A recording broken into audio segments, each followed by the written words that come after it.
Welcome to the Dr. Martin Luther King Jr. celebration. Each year, we come together to celebrate the man and his message. Now, join us from the Greater Tacoma Convention Center for this year's celebration.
Applause for Tacoma Rama.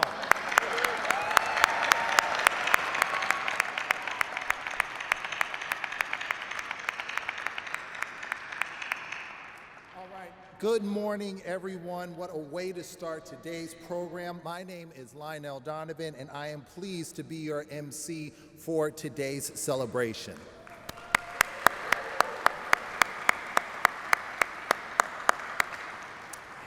Now, will you all please stand for the presentation of colors by the Tacoma Fire Department Honor Guard and the national anthem led by Divine Boyd.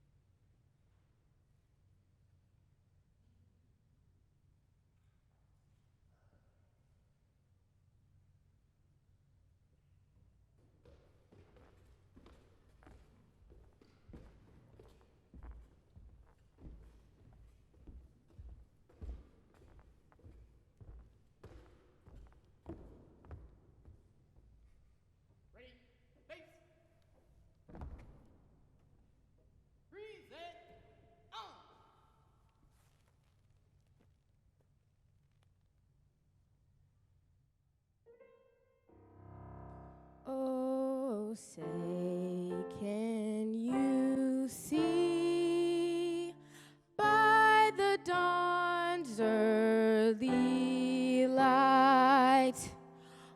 that so proudly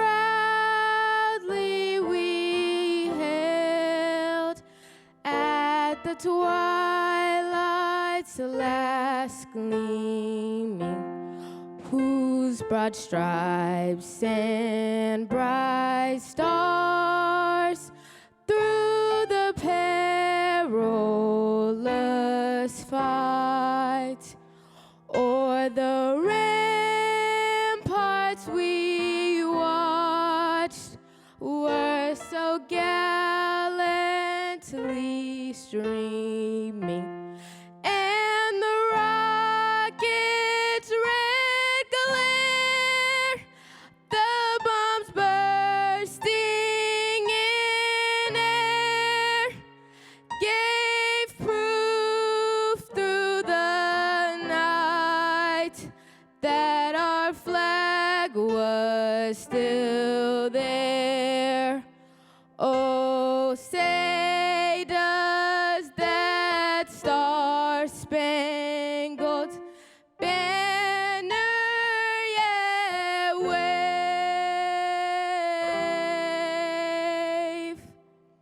o'er the land of the free and the home of the brave.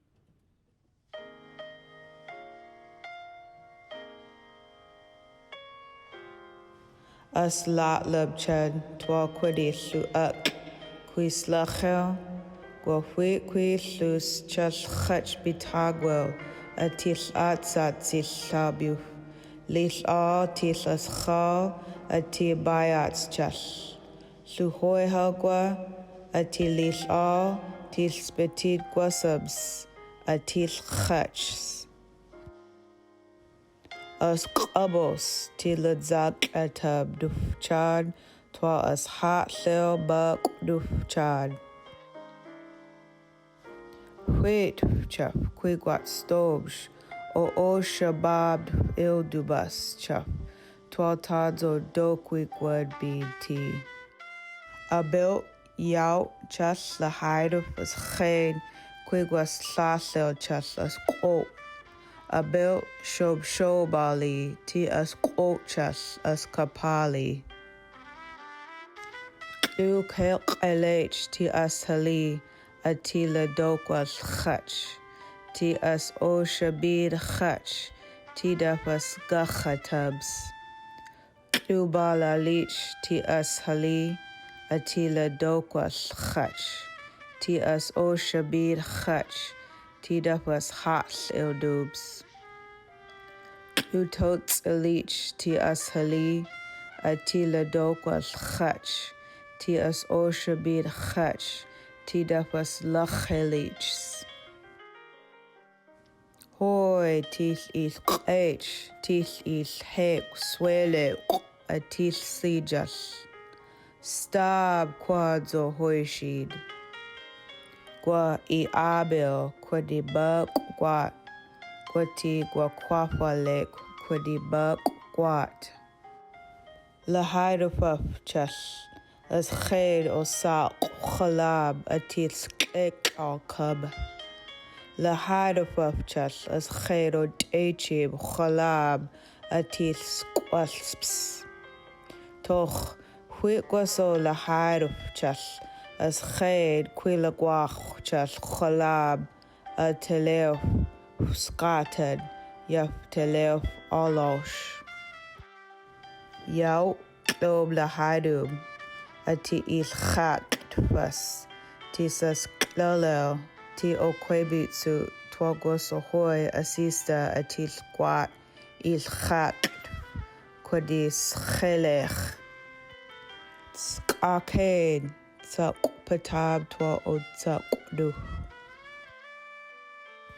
o shabid chad Lula o shabid Hekab tib chak tisa stokwas chach Hwit gwaso pahlatab atisas totsil tisas totsils Cho tislachel tio ched Hwit gwaso pahlatab atisas stokwas chach tisas stokwas chachs Cho ti o shabid chach ti o ched O su tabusha chad altis lachel, de ishad, didit chas, usad, twati chak, atis lachel, yav kuidaratu, toch, didit chad, abs kok kalalitut. Abs kok kalalitut chad, akwadi dutch os lachel, lugwahada laf, tis bak akbu. Dat was slachel sap. Atil talchach, atil chalachach. As boot lachi be chas, ti as tash, as kea as, tis as hayabut, tis bok gwa o hoyu dishwas. Abs kalt kalalitut chad.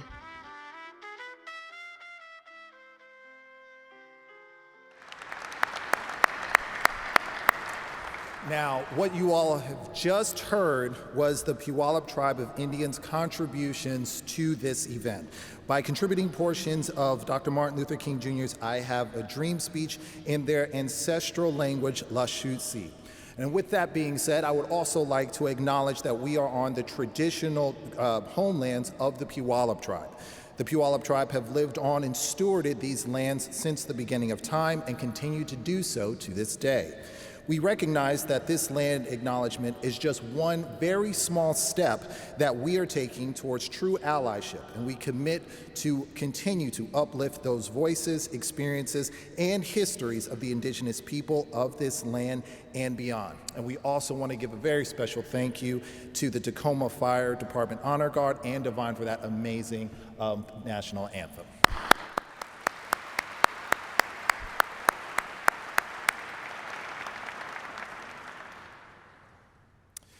Now, it is my pleasure to introduce Pastor Eric Tijiboy from Victory Outreach Church of Tacoma, who will lead us in an invocation. The invocation will then be followed by Trenton Walker, who will sing the Black National Anthem, Lift Every Voice and Sing, accompanied by members of the Symphony Tacoma's orchestra. Pastor?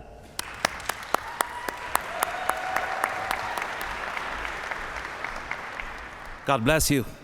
Would you please stand with me, and would you please bow your heads? How many are grateful to be able to gather in one room? Well, bow your heads and close your eyes, please, and we're going to go ahead and pray. Father, in the name of Jesus, we come to you, and first and foremost, we want to thank you for the opportunity to gather in one room. We ask that you would please bless the city of Tacoma. In this moment, we also want to lift up our leadership. We want to pray a special prayer for Mayor Woodards and the councilmen, and we ask that you would be with them as they lead and guide our city. We pray a hedge of protection over all of our servicemen, our police department, the fire department, those who tirelessly give of their substance to this city. We ask that this be a year of breakthrough, that this be a year of unity, and that you would rise up the right people who have a heart for the people of Tacoma. God, bring us together that we might see great change and advancement. We thank you for this opportunity, and we pray all of this in the mighty name of Jesus. Amen. God bless you.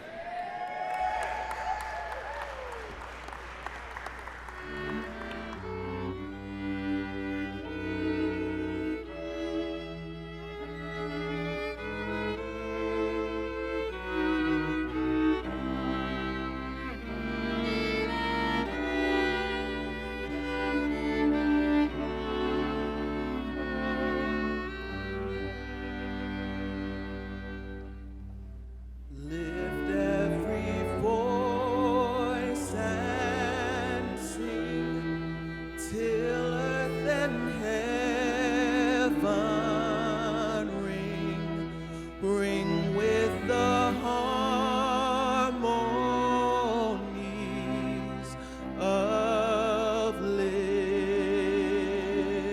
liberty. Let our rejoicing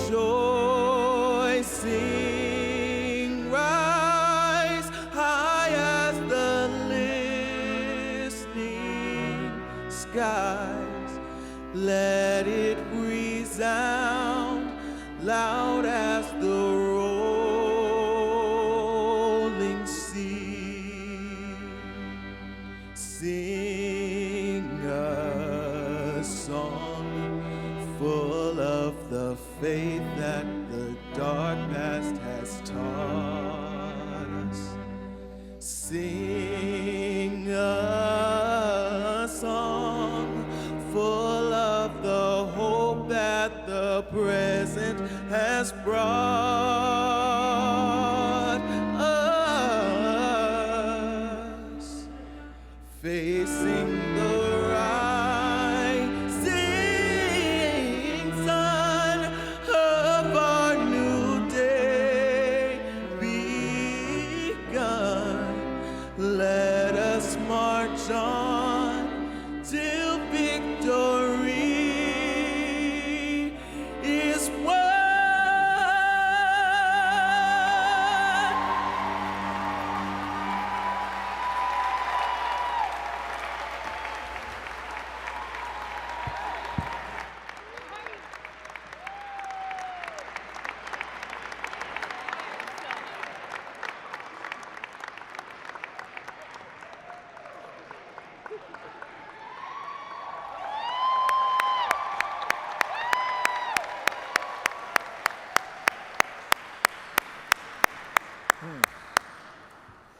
I mean, what more needs to be said after something like that?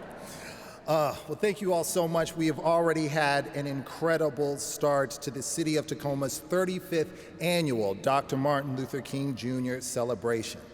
Now, as I said earlier, my name is Lionel Donovan, and I'm with King 5 News, and I am happy to be here today. All right. We got some viewers in the audience. I appreciate that. My connection to Tacoma has been absolutely incredible. When I first got here, I was actually, the pandemic was still going on and the lockdowns were in full effect, and I didn't get a chance to actually see, just everything that this city had to offer, because I'd come, like I said, things were locked down, and it was in December, so things were just very cold, and I was just thinking why am I here?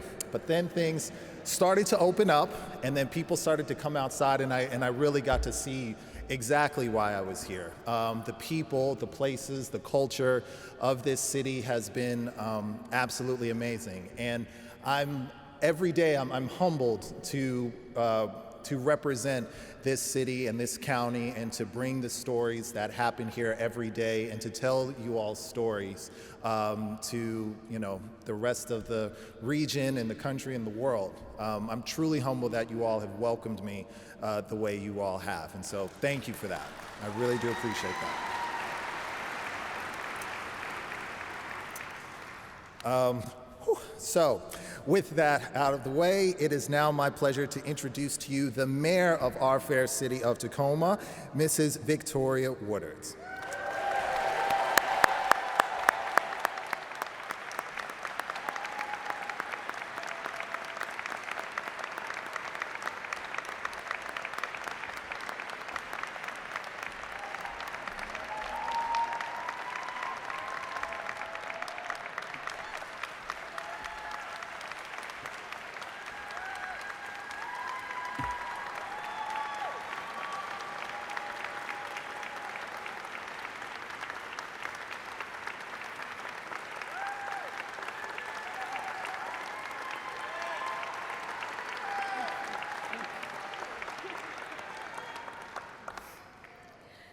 I wasn't prepared for all that.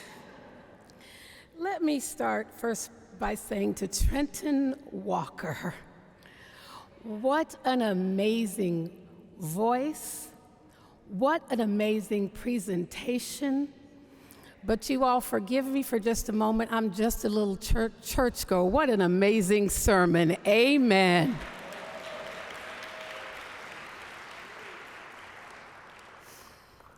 I am so proud and so honored to serve as mayor to what I believe in my heart and soul is the greatest city in the entire universe, and that is Tacoma, Washington.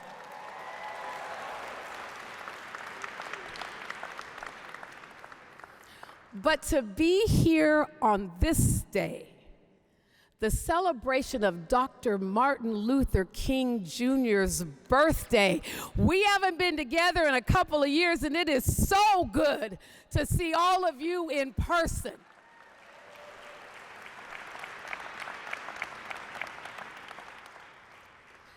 Today, as we reflect on his message, we also must remember that the journey has only begun for us, and that there is still work to do. Hardship, difficulty, the impacts of the pandemic, and racism have not ended. ML King's dream, as much as we've made progress, is still not the reality for everyone who lives in this country and even in this city. Our voices still need to call for continued action in making sure that in the city of Tacoma, everyone who chooses to call this place home has an opportunity to fulfill their own destinies. That's the work that we must continue to do. And I'm not going to sugarcoat it. It's going to be difficult. It's not going to be easy. It's going to require resilience. And that's why this year's theme, And We Rise, recognizes that we must continue to rise, no matter the challenges that we face. Because think about the challenges that Dr. Martin Luther King faced. And he persevered, and he gave his life for all of us to be here today. Now, as I reflect on his dream today and I reflect on this day, my heart is heavy.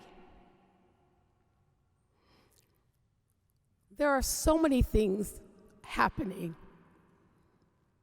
More importantly, in the last several days, 2 young people, 14 and 16, in our community have been met with gun violence. And I can't sit and pretend in this celebration that it's okay, because it's not. And Dr. Martin Luther King wouldn't think what is happening now in our community is okay either.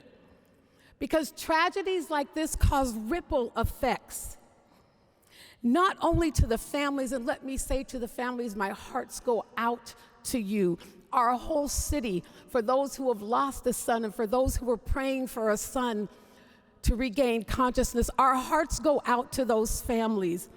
But that ripple effect doesn't just affect the families or the immediate friends or just the schoolmates. It affects our entire community. It also affects our first responders who have to arrive on the scene. It affects our community at large, and I'm sure every single one of you in this room and watching us today are feeling those effects.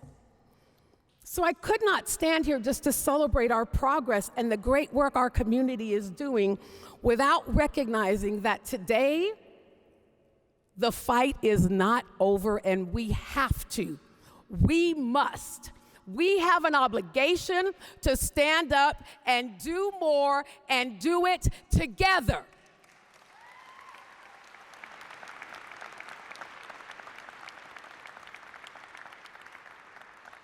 Now, I recognize that that doesn't mean you all do it.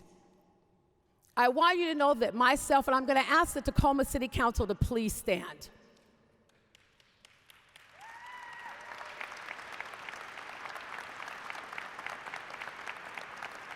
That means that I, the mayor of Tacoma, this entire city council are going to continue to work with you. You all, as I look out in the audience today, even in this moment of distress, I have so much hope.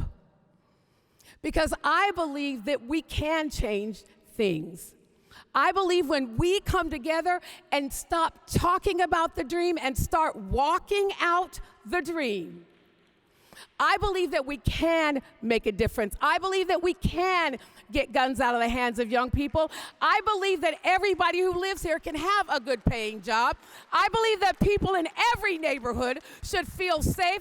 I believe that everyone should have a place to live and a roof over their heads at night. And I believe that all of us can do that if we do it together.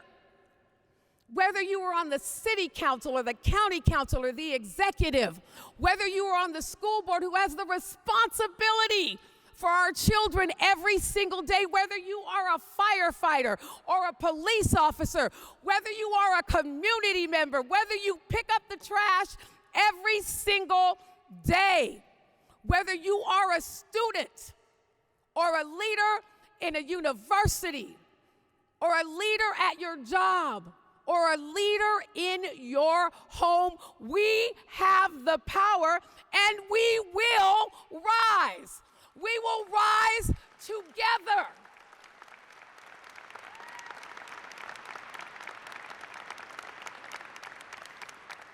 We have to look at Dr. Martin Luther King's guiding principles and his unwavering perseverance as a reminder to all of us that it's a model on how to move forward. It's a model on how to look into the future and work together towards that future.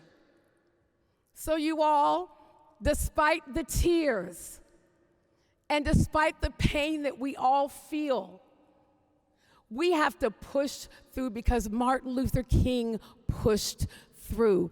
We can't give up the fight. Say that.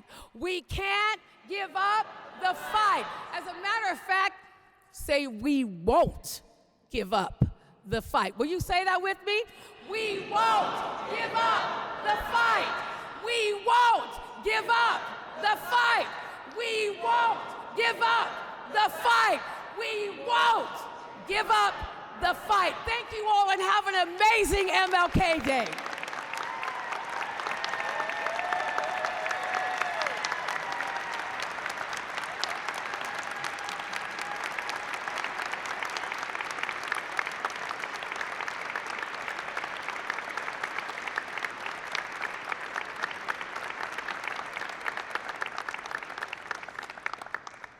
Now, please, I would like to direct all of your attention to the screen for the first 4 And We Rise community conversations.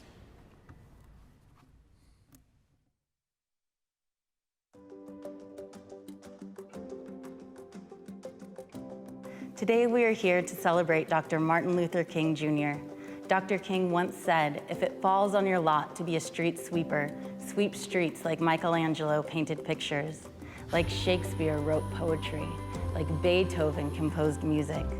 Sweep streets so well that all of the hosts of heaven and earth will have to pause and say, 'Here lived a great street sweeper.'" I'm Jessica Johnston, Chair of City Events and Recognition Committee for the City of Tacoma. Dr. Martin Luther King said it was important to follow a blueprint to life, to serve as a pattern and guide for those to build a building, a strong way to be. In your life's blueprint, there must be a commitment of beauty, love, and justice. Do not allow anyone to pull you down so low as to make you hate them. Do not allow anyone to cause you to lose your self-respect. However young you are, you have a responsibility to build your nation to be a better place to live. You must be informed of the struggle, of the freedom, and of the justice we all deserve. We are each in a process to building the structures of our lives for us to rise and rise together. We've invited a few of our community members to share how Dr. King's message has inspired them to build a blueprint to continue to rise.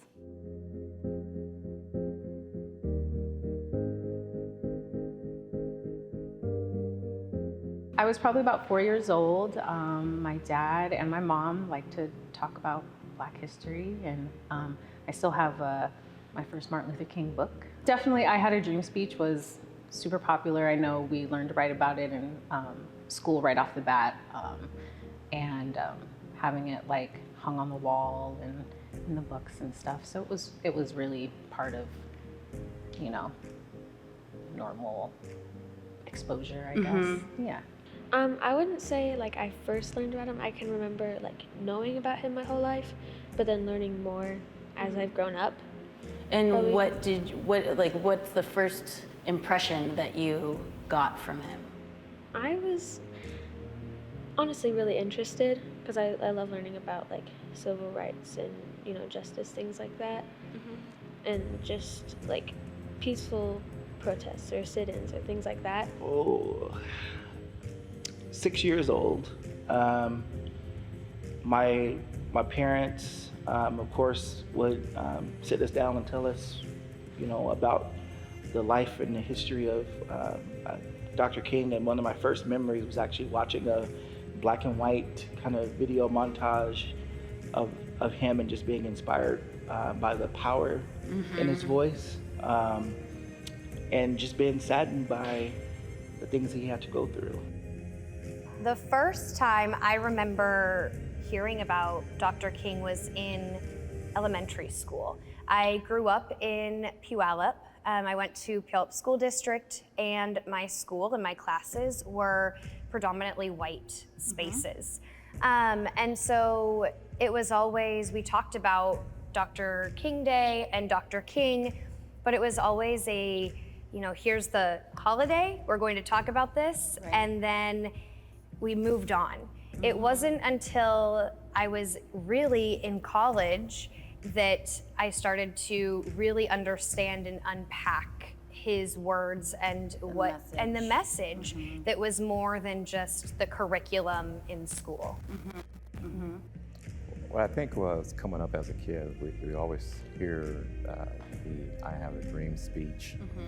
And right off the cuffs, that's one of my first impressions. And then, of course, you talk to my parents about, my parents came up through that era.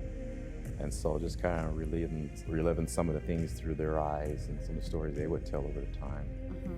But I think that's just Jesus has been a great inspiration to all of us here, even to within the 21st century. So that's one of my greatest memories. Is when it all starts for me.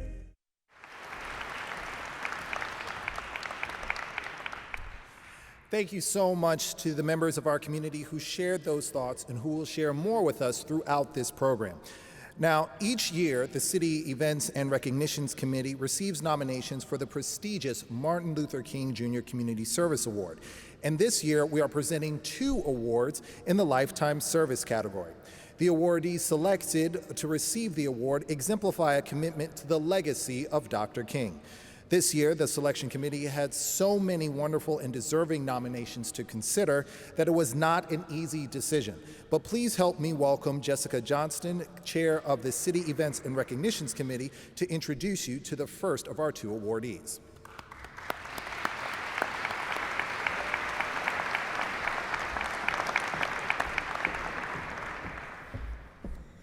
Thank you so much, City of Tacoma, for being here today for this very special presentation. Tanika Aden doesn't let life's challenges stop her from persevering and helping others in her community. In fact, they motivate her to do more. Tanika has been working as a grassroots organizer since 2004. Most of her background has been in legislative work, organizing marginalized communities. In 2019, her focus changed when her then 5-year-old son was diagnosed with autism. She realized the vast needs of the many families caring for loved ones with developmental disabilities. She specializes in training others how to effectively tell their stories and meet with their decision makers to create change in their communities. She is currently the advisor of People First of Pierce County, the local chapter of the largest organization for people with disabilities in the country. Tanika is also a Pierce County rep for the Community Advocacy Coalition. She works with the Tacoma and Clover Park school districts to help youth and students with disabilities develop advocacy and leadership skills. And she recently served as a leadership development and training coordinator for PAVE Pierce County, located on the TCC campus. That's right. She works with adults and families who support loved ones with intellectual and developmental disabilities by doing one-on-one training and connecting them with their legislators during the legislative season to make sure their voices are heard in the legislative process. When the legislative season is on break, she produces videos, trainings, and hosts workshops featuring local members of the community. She organizes the annual Pierce County IDD Legislative Forum. Before 2019, most of Tanika's grassroots work was focused on home care workers and the people they care for, primarily the elderly and people with disabilities. Due to her passion, yes, you may clap for her.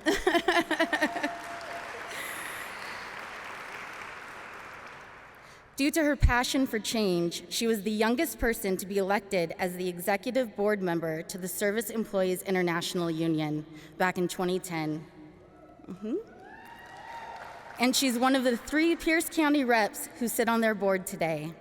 She was the first person of color to receive the Legislative Organizer of the Year Award in 2010. She is an amazing local and statewide leader and trainer, dedicated to family and community. I am honored to present the 2023 Dr. Martin Luther King Jr. Lifetime Community Service Award to Tanika Aden.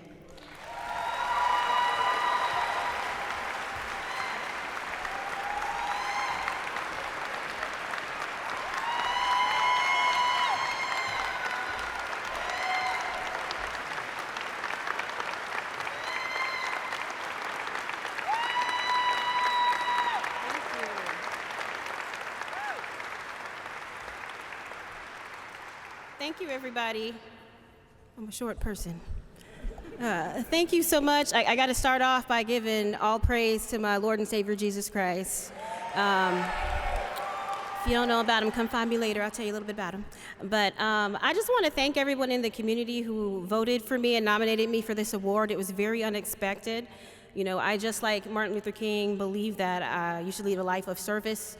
So sometimes when you're that person that's boots on the ground, you know, down there in the trenches, organizing the people, sitting on all the committees, being in all the meetings and doing the work, you kind of forget to stop and take stock of what you've done in your life. So thank you for making me stop and take a moment and look back over the things I've done. I've had an incredibly blessed life. I've done things people double my age will probably never get to do, and I'm so, so grateful to get this recognition from the City of Tacoma and from Pierce County. And don't worry, there's much more work to do, like our mayor said. So I will continue to work on, and thank you for this honor.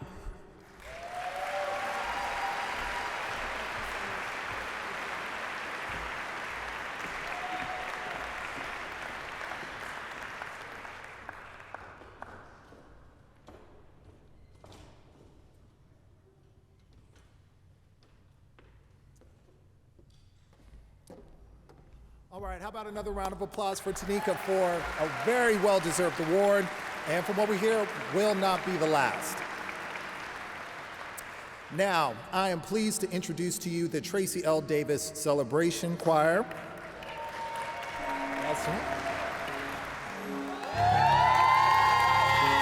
I said, good morning, Tacoma. Who's ready to have some church in the convention center? I present to you the Tracy L. Davis Celebration Choir. And we've come today to celebrate Dr. King. And so what we want to say is, Lord, while you're passing out blessings, while you're passing out peace, while you're passing out love, do not pass me by. Mayor Woodards, would you come and join us? I invite you to stand if you'd like and just put your hands together. Come on, clap your hands, come on.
Thank you so much for that, Ms. Walker. You know, I'm from Georgia, born and raised in Georgia, and that took me back for a minute. So I very much appreciate that, Ms. Walker.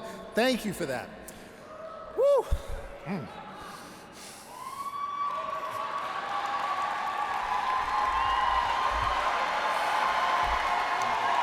Gotta bring it back. Gotta bring it back.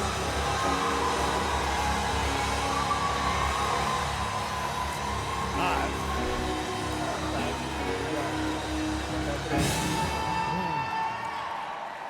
Sorry. So we're gonna bring it back. Bring it back. We're classy. We got cameras here. Come on, keep it cool.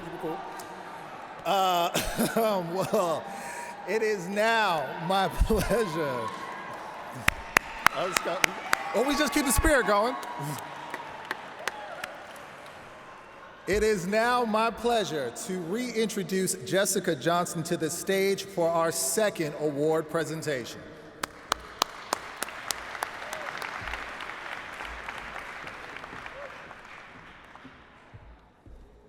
Just when you think the party got started, it started again. That was amazing. It is such an honor to be here to celebrate with everyone in this room, and the energy is just, I needed this. Thank you all so much for being here. All right. This award is very special.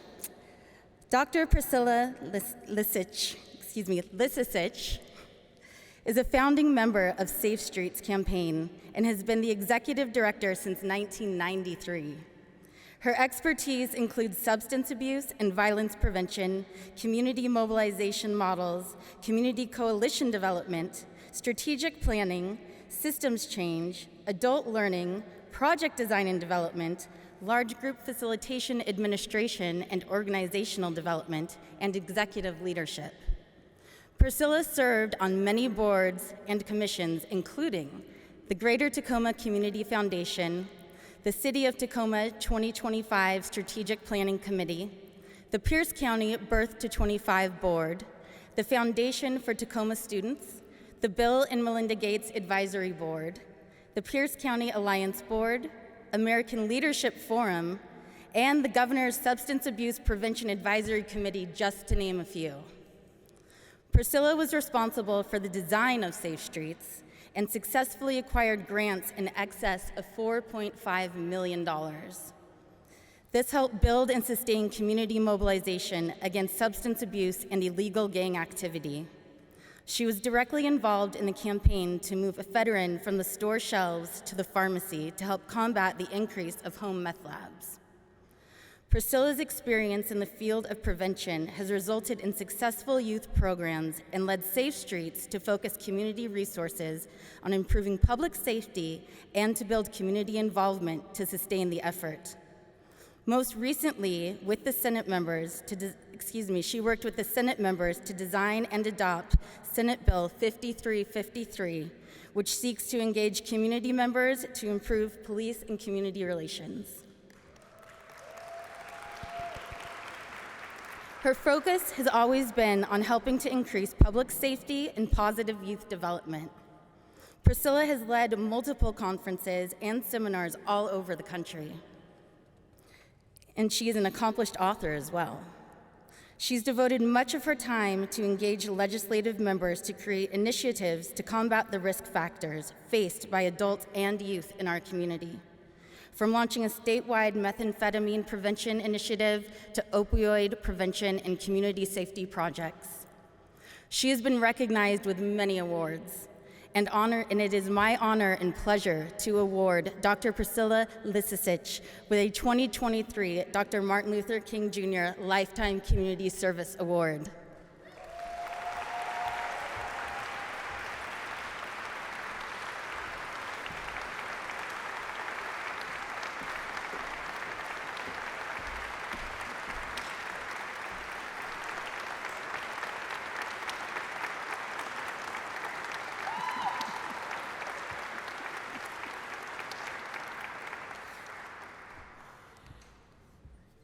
When I got the call, I was like completely surprised. I went, what?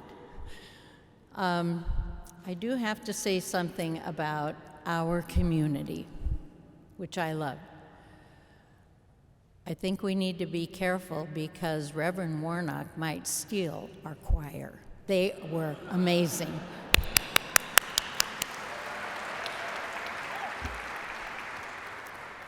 I'm so grateful to share this recognition with so many community members. There have been grassroots leaders who turned out in 1989 when things were really tough in our community. They were not shrinking violets. They got to business. They cleaned up the streets, graffiti, I mean, you name it, they were doing it. They restored parks over the 33 years. And when I grew up in Tacoma, I'm a Tacoma kid, I really got it about community, whether I was at Lowell, Mason, or Stadium High School. Community was really in my bones. I feel like the opportunity to serve our community through Safe Streets was a gift where I could bring talent that I had and good thinking and perseverance and not be afraid. There's a quote, I have this little pad on my desk, and they're little notes from Martin Luther King. The ultimate measure of a person is not where they stand in moments of comfort and convenience, but where they stand at times of challenge and controversy. I believe our community is prepared because of the great foundation we've laid to continue to do the good work together, to do the good work of not blaming each other or criticizing each other, but coming together and trying to work together. Fabulous police department, great fire department, great elected leaders, our county exec, our choirs, our grassroots members. We can do this. We're in a time of challenge, but I believe that I'm comforted that we can do this together. And I'm still going to be out there serving my community, Tacoma Pierce County. Thank you.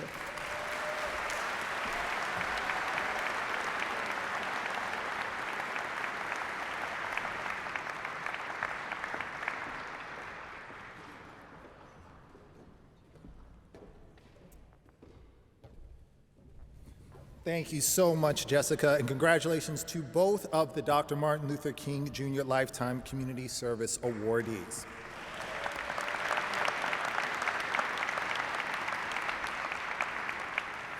Now it is time once again to hear from members of our community.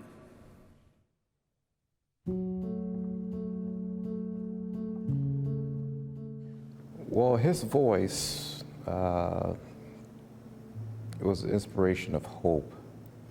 And I think ultimately he had experienced the injustice and witnessed the injustice firsthand. And I think because of his voice and he making a difference, we're clearly the beneficiaries of his action that he's taken. From the prodigious hilltops of New Hampshire, let freedom ring. From the mighty mountains of New York, let freedom ring from the heightening Alleghenies of Pennsylvania. Let freedom ring from the snow-capped Rockies of Colorado. Let freedom ring from the curvaceous slopes of California. But not only that, let freedom ring from Stone Mountain of Georgia.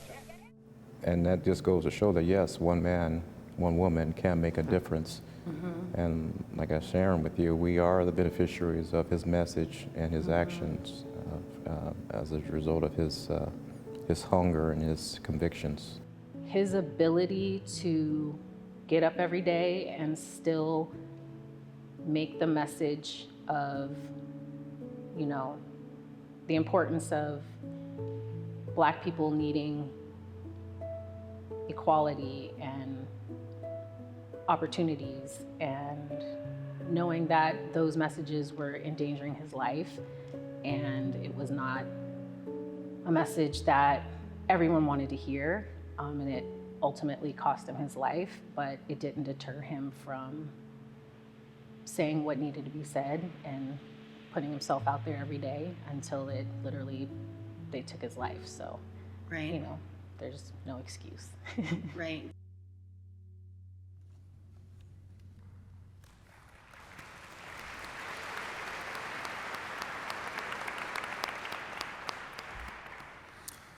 So how should we all remember Dr. King's legacy? Each one of us can make a difference. It is now my pleasure to introduce Dr. Tafona Ervin, CEO of Graduate Tacoma, for today's keynote address.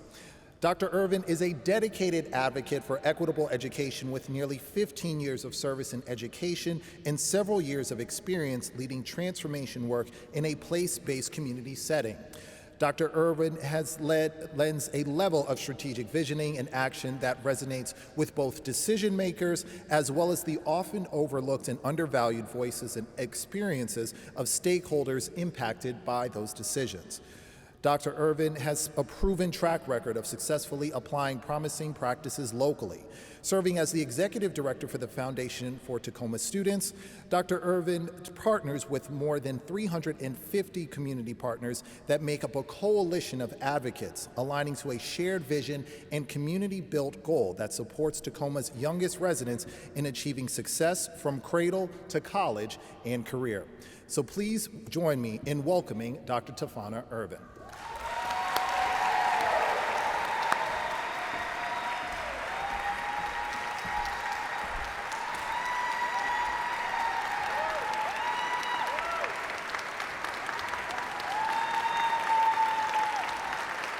Because if you know me, you know I love a good selfie. Good morning, good afternoon, and thank you so very much.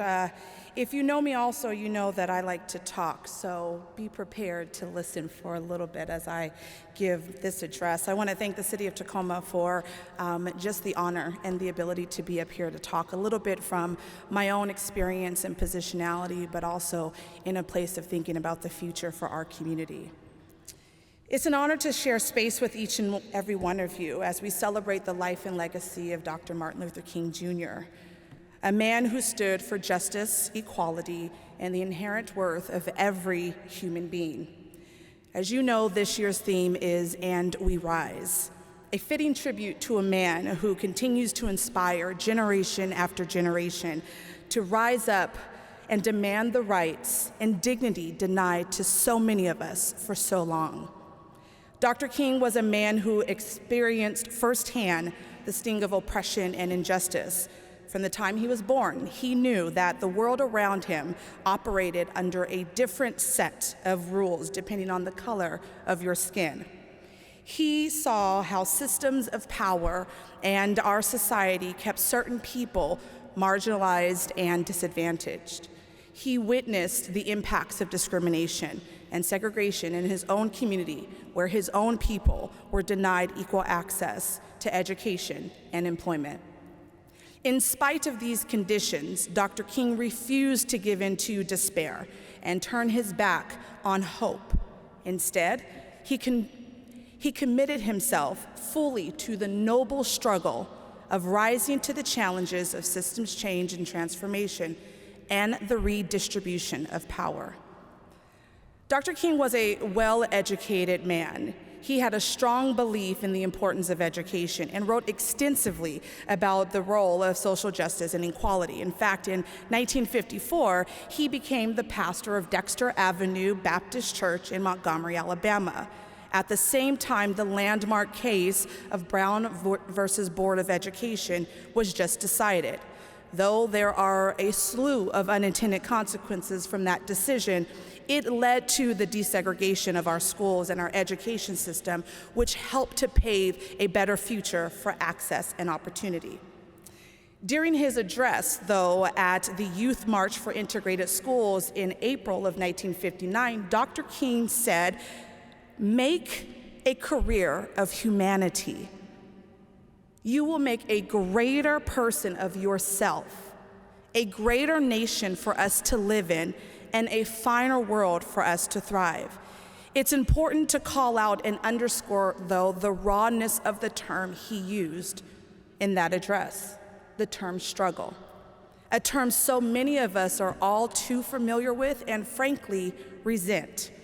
We resent the reality of systemic racism and oppression, which means that we must first struggle before we can actually enjoy the same freedoms and opportunities of others. And dare I say that we resent the normalcy of how others around us can so easily access and enjoy benefits of liberation, while we are constantly battling and confronted by barriers and obstacles, clawing ourselves to the top. The reality of systemic racism and oppression means that we are forced to struggle and fight for basic rights and dignities that are afforded to others without a question.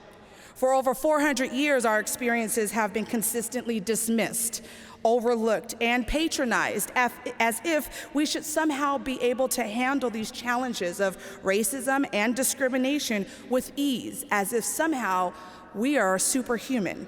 Our struggles continue to be minimized every time we are met with sentiments like "you are so strong," as if the resilience and strength of Black people aren't taken serious because of the physical and emotional and psychological consequences of having to bear the world on our shoulder.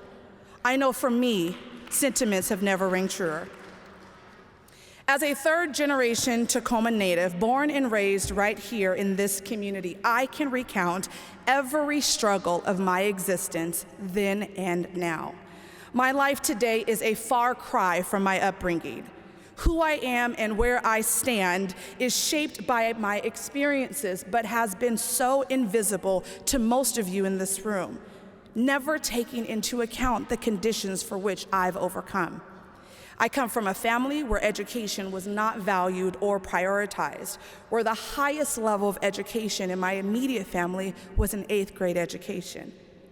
In my family, school was simply a place for meals and shelter, rather than a place where my young, developing mind could be creative and relish in the innocence of my childhood. I was never in a place where I was encouraged to dream of a future beyond my current conditions or believe in my own potential, or the fact that I could stand in front of you today and speak this speech.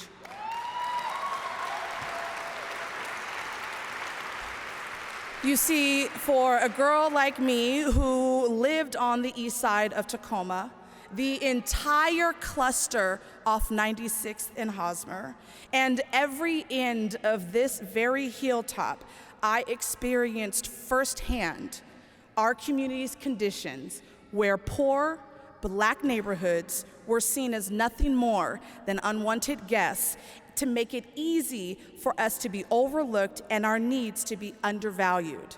Truth be told, these neighborhoods were criminalized for living in conditions for which were imposed on them. And it pains me to say that it is still part of our reality. I come from a family with a history of intergenerational trauma, where domestic violence was common and substance abuse was rampant.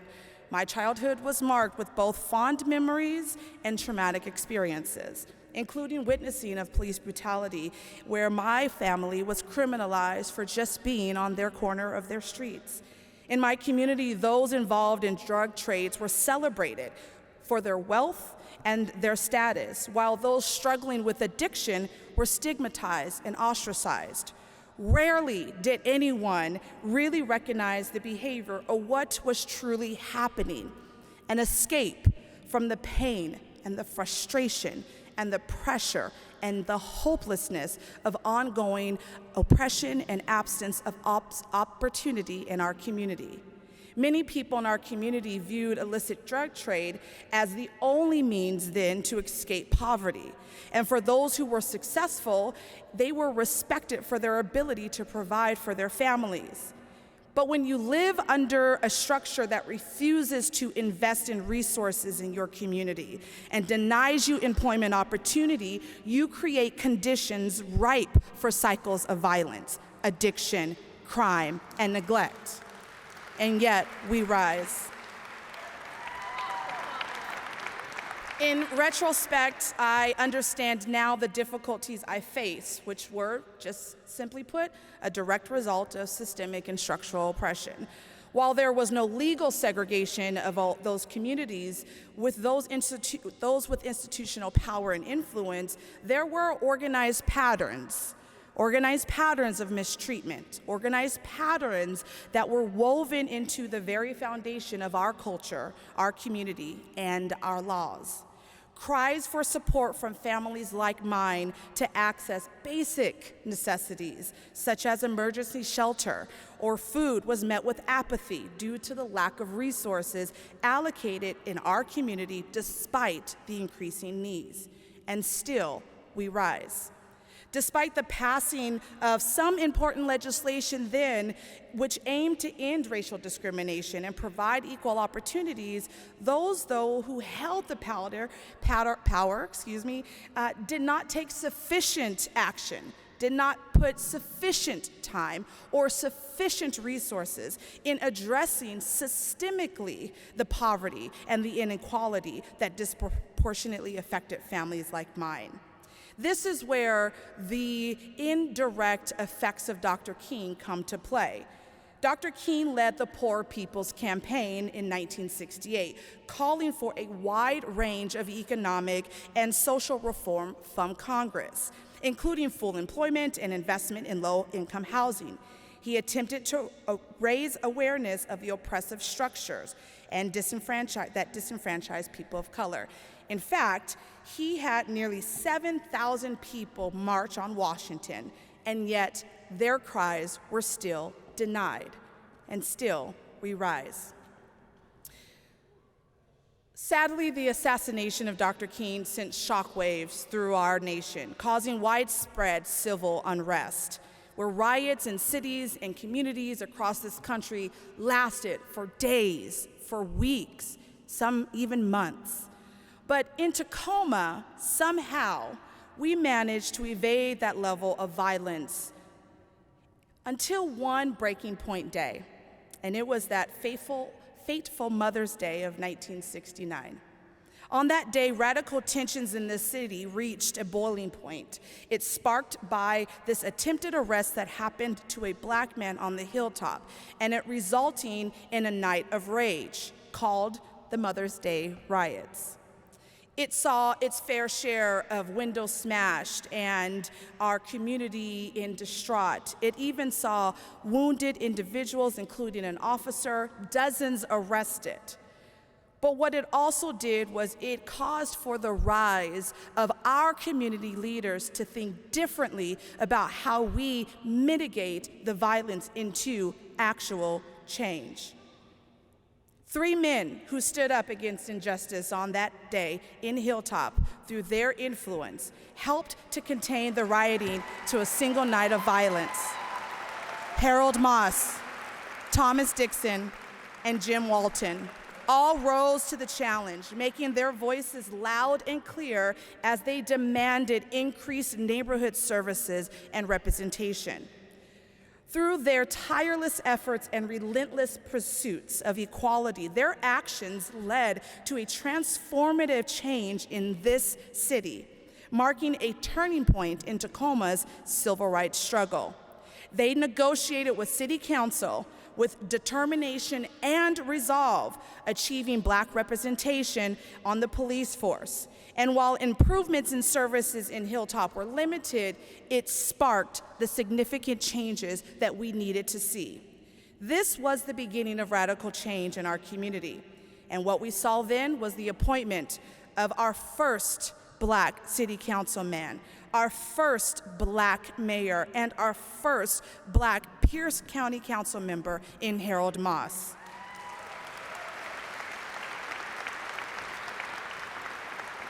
We also saw Thomas Dixon, who founded the Tacoma Urban League. He led programs in job training and employment, education, community and economic development, as well as social and health services.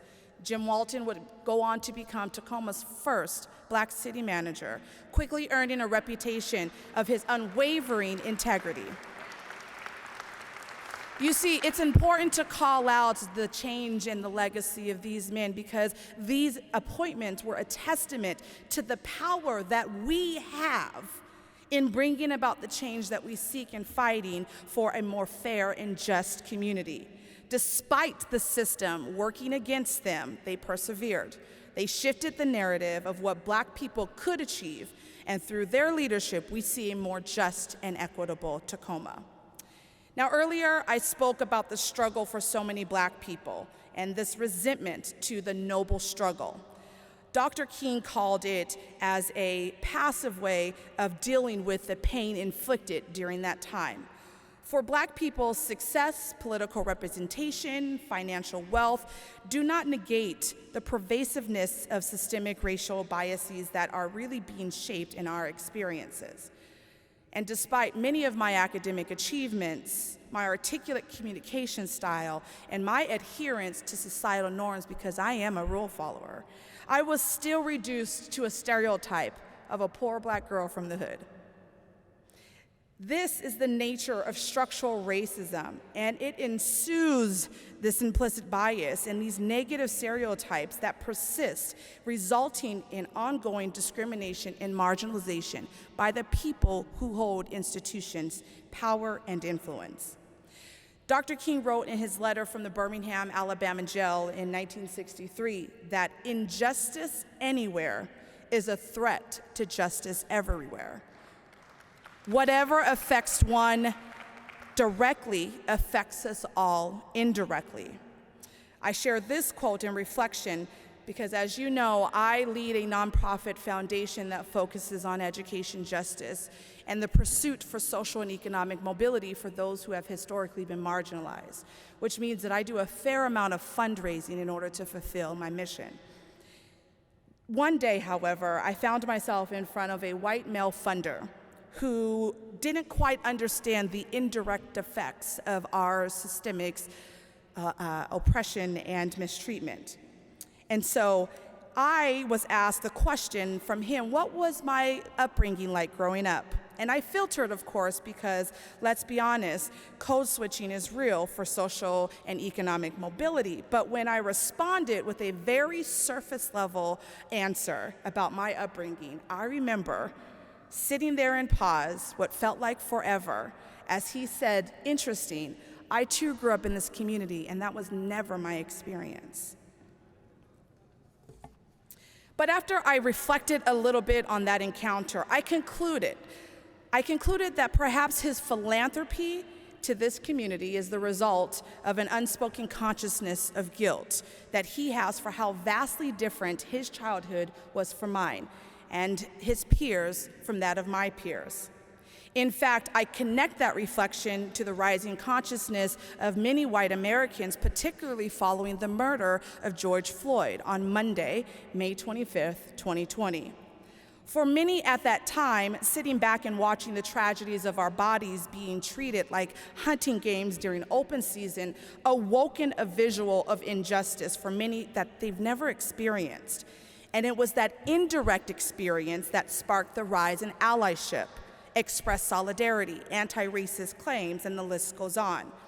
And though there's criticism on this rise of consciousness, it does affirm Dr. King's statements of injustice anywhere is a threat to justice everywhere. The symbolism that Dr. King made from Alabama sparked progressive change in communities like Tacoma, Washington, and thus gave indirectly the rise to our own leaders. So I say this, as we rise and continue to fight for justice, we must also remember power of hope. No matter how difficult and exhausting the journey may be, we must hold on for a better tomorrow and believe in the possibility of change. Dr. King said it more articulately as he says, we must accept finite disappointment, but never lose infinite hope. We must have hope that one day we will be able to enjoy the full fruits of liberation and freedom. That is our birthright for each and every one of us. Despite gang violence that took so many of my family members growing up, mainly men who had immense potential, despite the rise of crack cocaine in our community that was criminalizing so many of us for the pain that they were enduring. In fact, I had my fair share of disposing it in hopes that my loved ones would choose me over their addiction. Despite the harsh realities of unjust laws and social services, for families begging for basic needs and supports, Dr. King maintained during his campaign for poor people this bold and courageous leadership for each one of us to stand up. As he said to our ancestors then, we will demand to be heard. We will stay until America responds. If it means forceful repression, we will confront it because we've done that before. If it means scorn and ridicule, we embrace it, for it's what America's poor now receive. If it means jail, we accept it willingly, for millions of our poor already are imprisoned by exploitation and discrimination. But we hope with growing confidence that our campaign in Washington will receive first sympathetic understanding across the nation for what we are enduring, followed by dramatic expansion of nonviolent demonstrations. In short, we will petition to government for specific reforms as we intend to build more militant nonviolent actions until that government moves against poverty. So you might ask yourself today, well, what can I do in this seat on this day of service? Our Washington State Legislature has a bill currently, and it's sparked by the great Mayor Woodards and CEO and President of the United Way of Pierce County, guaranteed basic income. Legislation that will lift thousands of Washingtonians out of extreme poverty. I'm going to say again because I don't know that some of you understand the power that each one of you have right now on this day. Our Washington State Legislature has a bill that if they heard from you, the citizens of this community, that they enact in law the basic income for those who need it most. We will lift thousands of our residents out of extreme poverty so that one car breaking down will not be the end of their employment opportunity, so that one family can get education and continue to pursue happiness. You all have the power to make this influence. My ask to you is that you don't just sit back and say someone else will do the voting for me. I'm asking you to get up and do that for yourselves because we deserve better. The future of our society is in each one of us today. Lend your voice, lend your influence, and your resources. Redress discriminatory laws and practices of today, and let's find ourselves at the doors of change with optimism, hope, and love, because my children today, they deserve a better future. Thank you so much.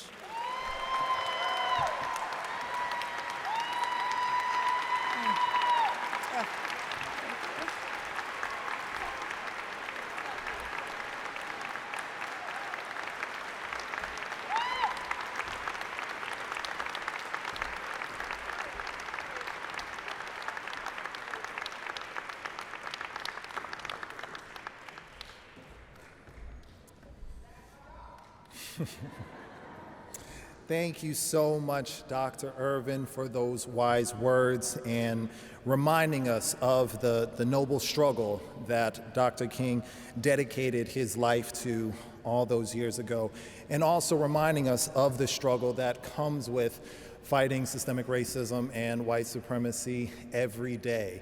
And it is a struggle, and it is one that continues around this country and here in Tacoma.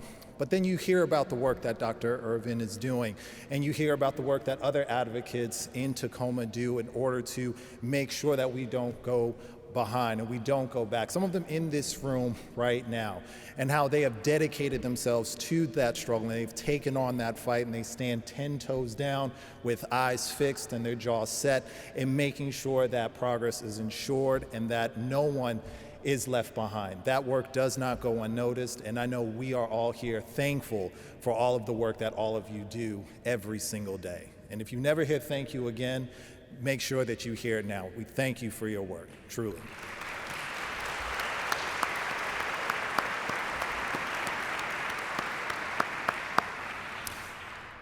Janae Bridges is an internationally renowned opera singer who has performed at the most prestigious opera houses in the United States. That's right, she is that one. She studied at the Manhattan School of Music and the Curtis Institute of Music, two of the most significant conservatories in the country. And she is also the recipient of many respected awards, among them 2 Grammy Awards. Oh yeah. Yeah, she's that woman. This month, she is making her long-awaited Seattle Opera debut in the role of Delilah in Samson and Delilah, taking place on January 20th, correct? It will be taking place January 20th and 22nd at McCall Hall. And it is truly our privilege to have her join us today singing He's Got the Whole World in His Hands. So please join me in welcoming Miss Janae Bridges.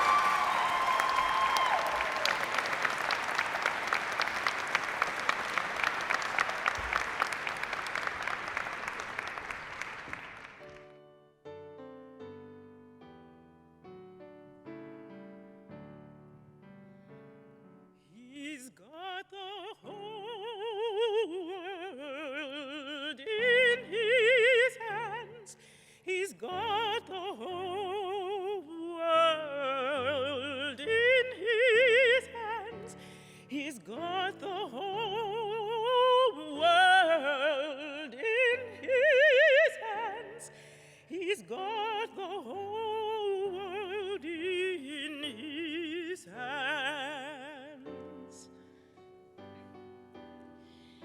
He's got the woods and the waters in his hands.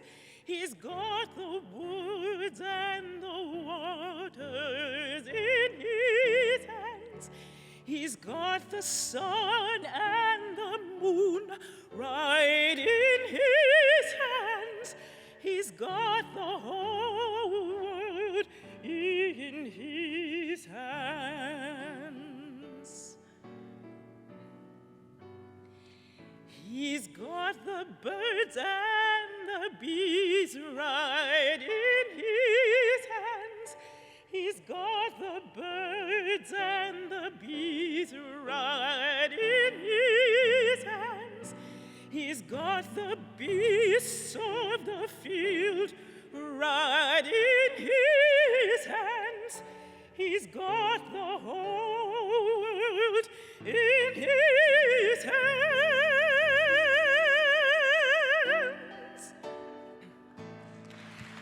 He's got you and me right in his hands. He's got you and me right in his hands. He's got everybody in his hands. He's got the whole in his hands. He's got the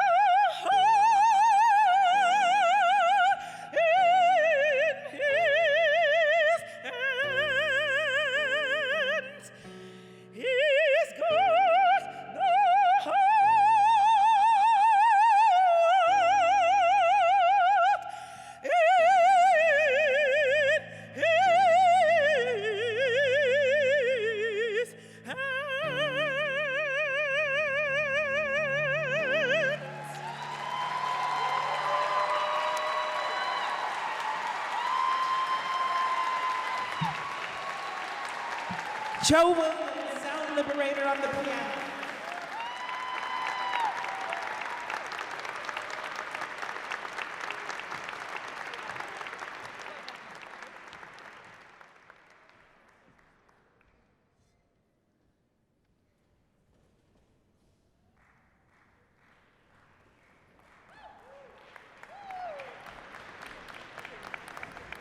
Another round of applause for Miss Bridges. What an amazing performance.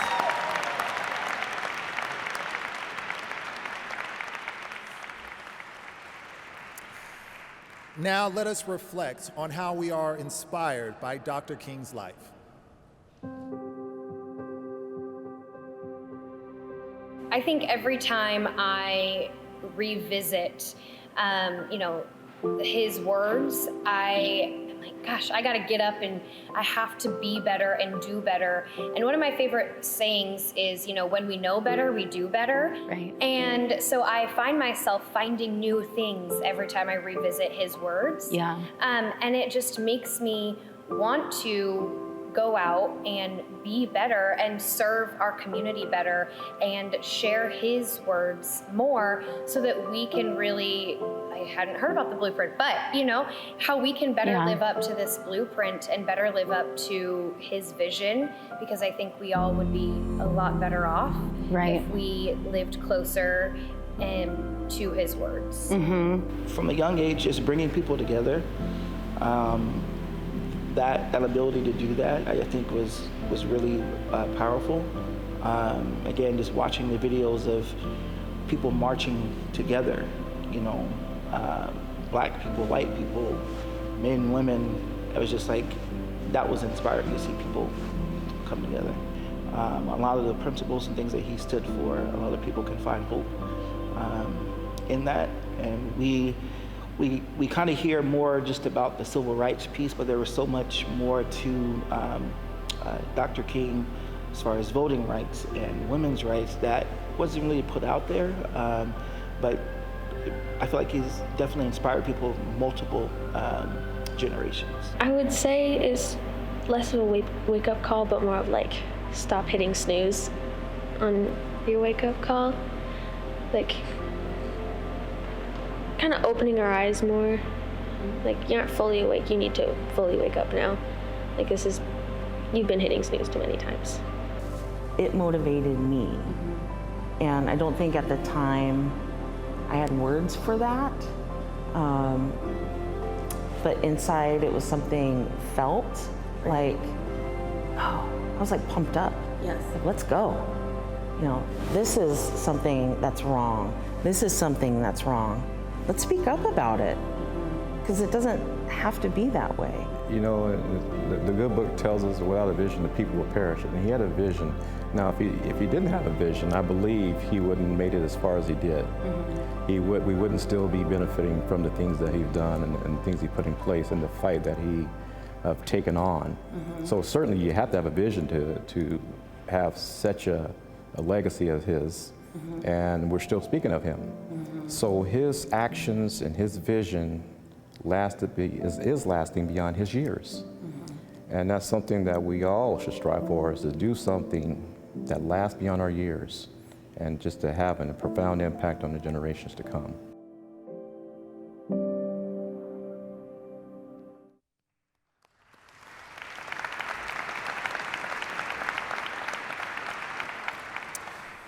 Now, it is my pleasure to reintroduce Mayor Victoria Woodards to the stage to present this year's Mayor's Special Recognition Award to Janae Bridges.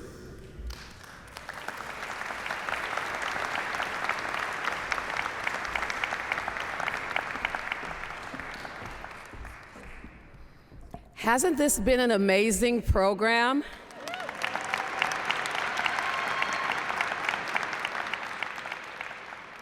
I know my heart is still heavy, but I feel just a little lifted after this program today. There is hope. We will rise, and the journey continues. It is my honor. Each year I have the honor of giving a special award to one person who has made the significant impact and really embodies Dr. Martin Luther King's legacy. And before I do that, I do just want to take a moment to just say a couple of thank yous. Number one, I want to say thank you to our amazing MC, Lionel Donovan. Didn't he do an amazing job?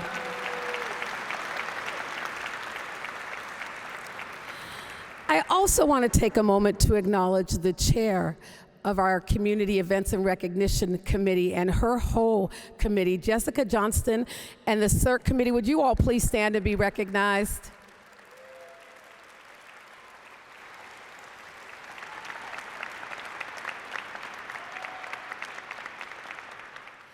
And then I'm also going to ask Dr. Tafona Ervin to please stand again.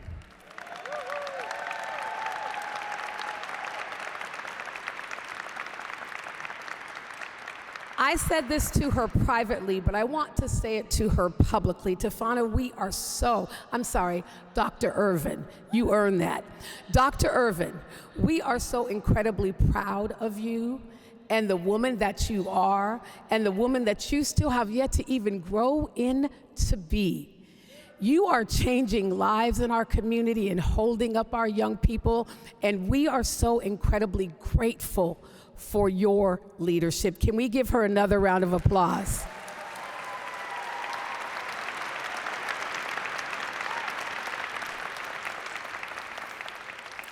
And then I wouldn't be an elected official if I didn't acknowledge the elected officials in the room. So will all of the elected, I acknowledged my council earlier and I'll ask them to continue to stand, but would all of the elected officials here in the room today please stand and be recognized?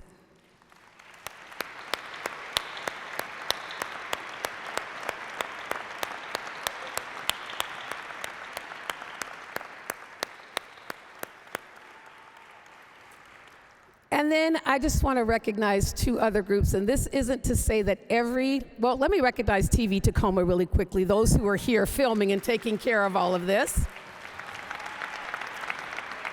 And I want to thank every city employee who gets up every single day to make Tacoma a better place for all of you.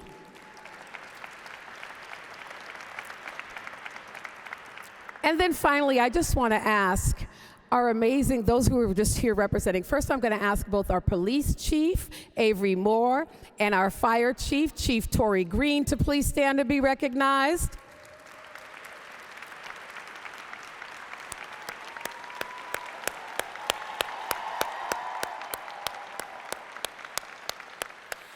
And then I'm going to ask all of our firefighters and police officers to please stand and be recognized. Leadership, will you all please stand?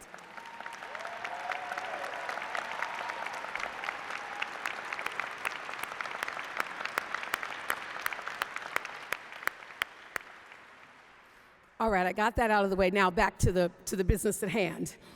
Each year I get to give out this award, and I solely get to choose who I choose to honor in this award. And it was easy for me this year when I heard that Janae Bridges was going to be in town on MLK Day.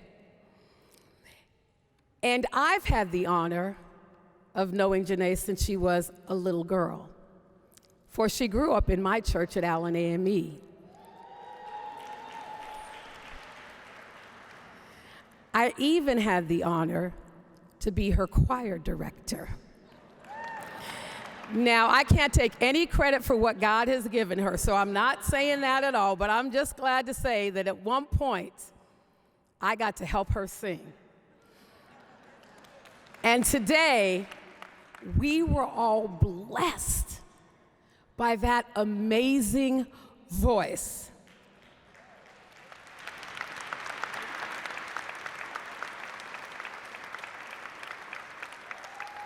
Now, it is exciting to say she's a Grammy Award winner. That's exciting to say.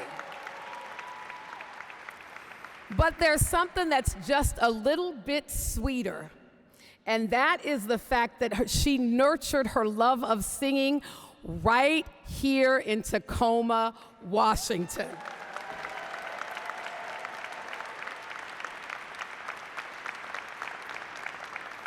She began her singing career, as I said, at Allen AME Church, right up the hill in Hilltop, the oldest African-American church in the city of Tacoma. But she sang with the Tacoma Youth Chorus and the Tacoma Opera, and her passion was stoked by the likes of Julie Kangas, Dr. Joy Hardiman, and Dr. Maxine Mims, among a host of leaders in this community. But Janae has not only won many awards and accolades, but she has emerged as a leading figure in classical music's swift toward conversations of inclusion and racial justice in the performing arts, and she is an African-American woman.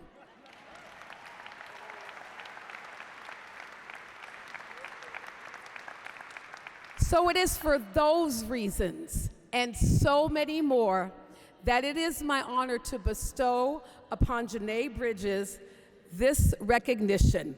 And please allow me to read this. Janae, come up here close to me. In recognition of Janae Bridges, whereas Grammy award-winning Janae Bridges, who got her start in the Tacoma community and nurtured her passion for singing at Allen AME Church, the Tacoma Youth Chorus, and the Tacoma Opera, and will make her Seattle Opera debut in Samson and Delilah in the role of Delilah in January of 2023. And whereas Janae is an internationally renowned mezzo-soprano opera singer who made her Metropolitan Opera debut in 2019 in a sold-out run of Phillips Glass performance, and who has gone on to perform at the most prestigious opera houses in the United States, including the Metropolitan Opera, the San Francisco Opera, Lyric Opera of Chicago, Houston Grand Opera, and the Washington National Opera, as well as many venues abroad. And whereas she has been recognized for her plush and rich voice, exciting sounds, and has received many respected awards, among them 2 Grammy Awards, the 2018 Sphinx Medal of Excellence Award, first prize in the 2016 Frisco Valdez International Competition, a 2012 Marian Anderson Award, and a 2008 Leona Price Foundation competition. And whereas Janae has emerged as a leading figure in classical music's shift of conversations of inclusion and racial justice in the performing arts, and she was named one of the top 100 most influential African Americans by Root in 2020, and was announced as one of the Kennedy Center's next 50 cultural leaders in 2022. And whereas she is profoundly thankful to Tacoma residents who fostered her musical development, now therefore I, Victoria R. Woodards, Mayor of the greatest city in the universe, Tacoma, Washington, on behalf of the City Council and the 220,000 people who call Tacoma home, do recognize Janae Marie Bridges for her exemplary accomplishments and achievements both nationally and internationally, and for being a role model to other Tacoma youth and inspiring them to pursue their dreams and achieve their destiny. Signed this day under my signature, Victoria R. Woodards, Mayor of the City of Tacoma. Congratulations, Janae.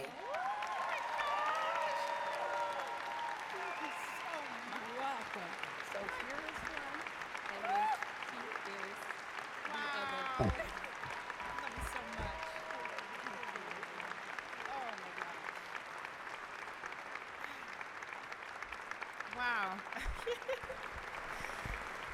Oh my gosh. I'm overwhelmed right now. I thought I was just coming home to be with my family and to make my long-awaited Seattle Opera debut, and I'm coming home to this recognition. I'm really beside myself. But I want to say a few words. Honestly, I've traveled the world doing what I love, and I'm thankful to God. I've been on stages in Europe and Asia and South America, and I have to say that being on this stage right here in Tacoma, Washington, this is the highlight of my career so far. I'm just so grateful. I'm so grateful. Thank you. And I just also want to give a shout out to my parents who are here. Edward and Pamela Bridges, please stand up. Okay. Yes, Miss AKA Mr. Kappa. Oh, Dr. Weatherby. Wow.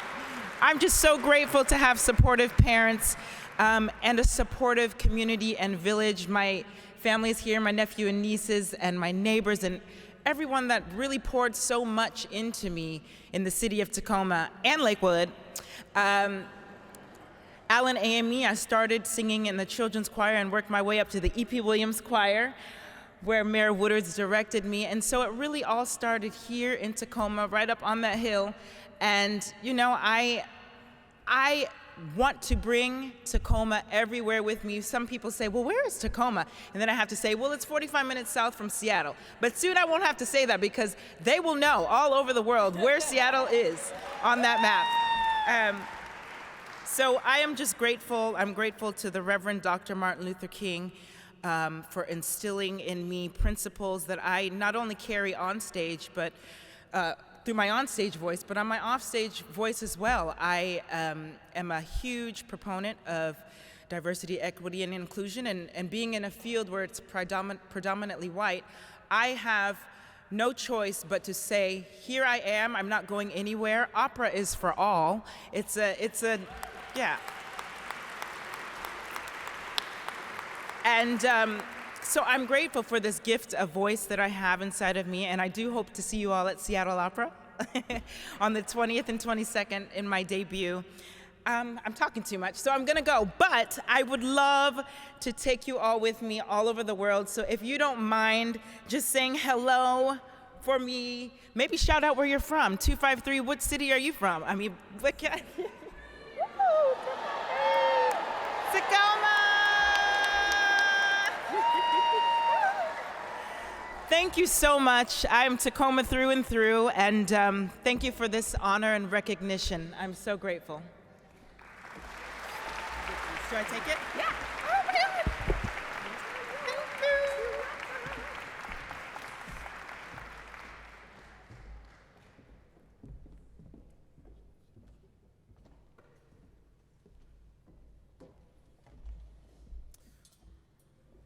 All right, so another round of applause for Mrs. Bridges.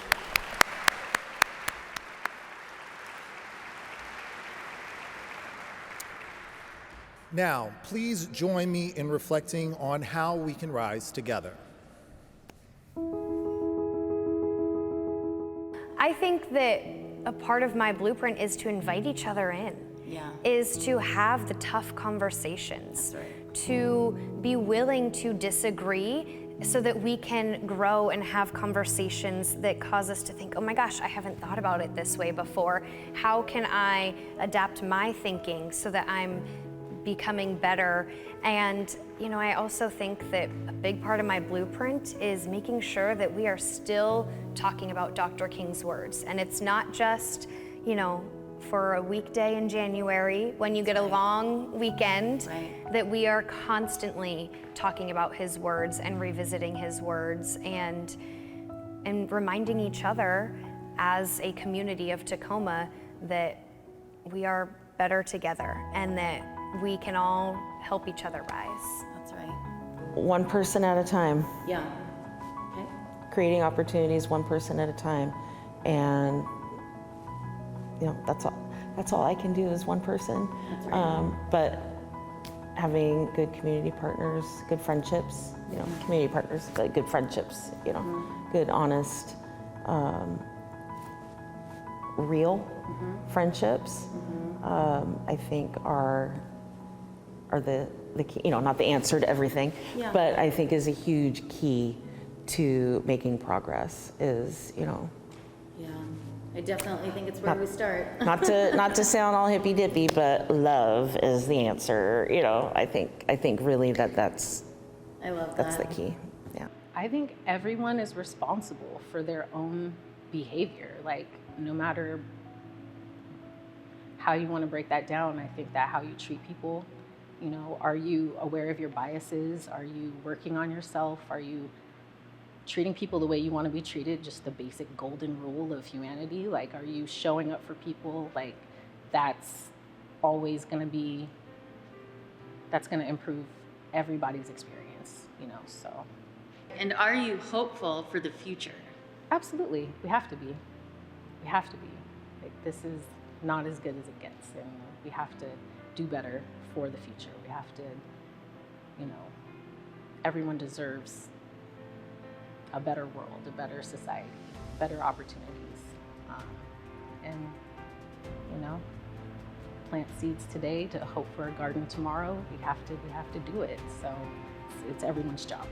I've written to Representative Kilmer before, and I like making sure people hear my voice instead of saying, oh, like talking to people I know, talking to people I don't know who, like, they're important. I mean, everyone's important, obviously, but I feel like if it's not coming from a big group and if it's personal, like if you're personally talking to someone, that can sometimes do more than a full group of people.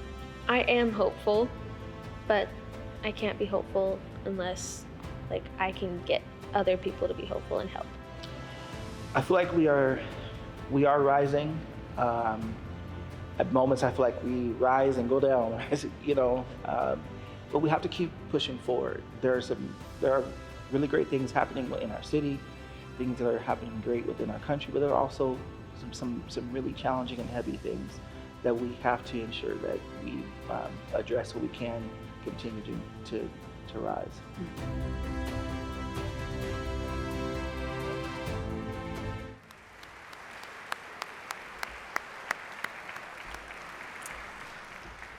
All right, Ms. Walker, you ready? Well, we about to do this. All right. It is now my pleasure to reintroduce the Tracy L. Davis Celebration Choir, who will sing I Made It Out.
Who has come out today to celebrate with us. We want to thank the City of Tacoma Events and Recognitions Committee and Chair Jessica Johnston for putting together a terrific program for us today.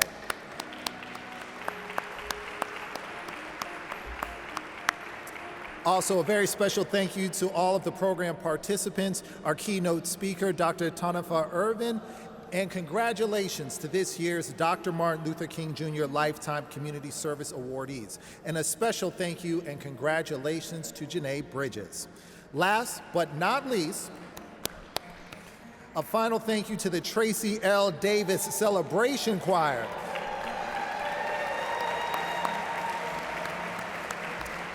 Who will lead us singing and dancing through the rest of our day with the song, I've Got a Reason. Thank you all and have a terrific rest of your day.